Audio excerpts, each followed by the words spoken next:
చెట్ల దగ్గరికి వెళ్ళి పూలు కోస్తున్నారు అనంతాచార్య కోస్తుంటే ఆయన నాగుపాం వచ్చి కరిచేస్తే నోటి వెంట నురగ వస్తుంది. నురగ వస్తుంటే ఆయన అలాగే ఓర్చుకుని పూలదండలు కట్టి తూలిపోతూ వెంకటేశ్వర స్వామి వారి సన్నిధానానికి వెళ్ళి ఆ వెంకటేశ్వర స్వామి వారికి పుష్పమాలలో అలంకారం చేస్తూ కళ్ళు మగత పడిపోయి మూత పడిపోతాయి. పడిపోతుంటే వెంకటేశ్వర స్వామి అన్నారు, ఏమయ్యా నేను నాగుపాం కలిసిందిరా, వెళ్ళి వైద్యం చేయించుకోరాదా, ఎందుకయ్యా ఇప్పుడు కూడా నా దగ్గరికి పరిగెత్తుకొచ్చావు ఈ పుష్పమాల కట్టుకుని అన్నారు. ఇంతకు ముందు నన్ను ఎన్ని మాటలు పరిచిందోనయ్యా తండ్రి, ఇన్నాళ్ళకి కదా నాకు అదృష్టం కలిగింది, నీకు పుష్పమాల కైంకర్యం చేసే అదృష్టం, ఇది విడిచిపెట్టి పాము పరిచిందని వైద్యుడి దగ్గరికి వెళ్ళినా, నాకెందుకయ్యా వైద్యం, నీ పాదాల సన్నిధిలో పడిపోతే చాలు.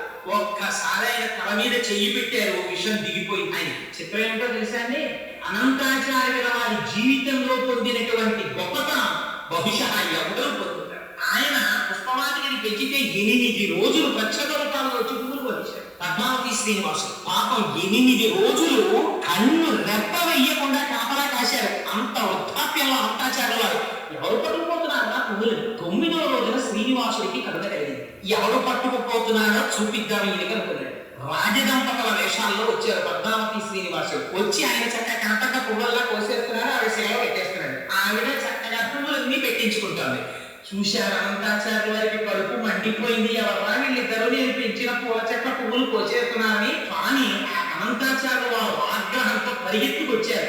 వచ్చేటప్పటికి ఆయన అదృష్టం ఏమిటో తెలుసా అండి, అలా అయ్యవారి నల్లటి చేతుల్లో అమ్మవారి ఎర్రటి చేతులు వేసుకుని వాళ్ళిద్దరు చట్టా పట్టాలు ఆడుకోవడానికి చేతులు పట్టుకున్నారు. అనంతాచార్య వారు పరిగెత్తుకొచ్చారు, ఇద్దరిని పట్టుకోవాలనుకున్నారు. మీరు ఎక్కడ పట్టుకోవాలి, ఇద్దరు పట్టుకున్నటువంటి చేతుల్ని గట్టిగా తన 2 చేతులతో పట్టుకుని తన సంకల్లోకి లాగేసుకుంటే వెంకటేశ్వర స్వామి వారు దొరుకుతారా.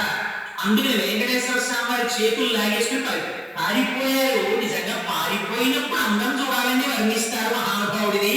ఆ పరిగెడుతుంటే ఆయన పెట్టుకున్న ఆభరణముల యొక్క ధ్వని అని ధ్వనొచ్చింది. ఆ చేతులకి ఏం తక్కువ ఆభరణాలు ఉంటాయంటే, ఆ ఆభరణాలు, పెట్టుకున్న కంకణాలు, పాదాలకు పెట్టుకున్న మూపురాలు, నడువుకు పెట్టుకున్న వడ్డానాలు, మెడలో వేసుకున్నటువంటి పెద్ద కౌస్తుభమాల, ఆ పెద్ద వనమాల, పెట్టుకున్న పెద్ద కిరీటం, చెవులకు పెట్టుకున్న పెద్ద ఆభరణాలు, ఇన్నింటితో స్వామి పరిగెడుతుంటే ఇంకో చంద్రుడు భూమిలో పరిగెడుతున్నాడేమో అనిపించింది. పాపం ఈ పరిగెడడం అంటే ఇవి పరిగెడతారు.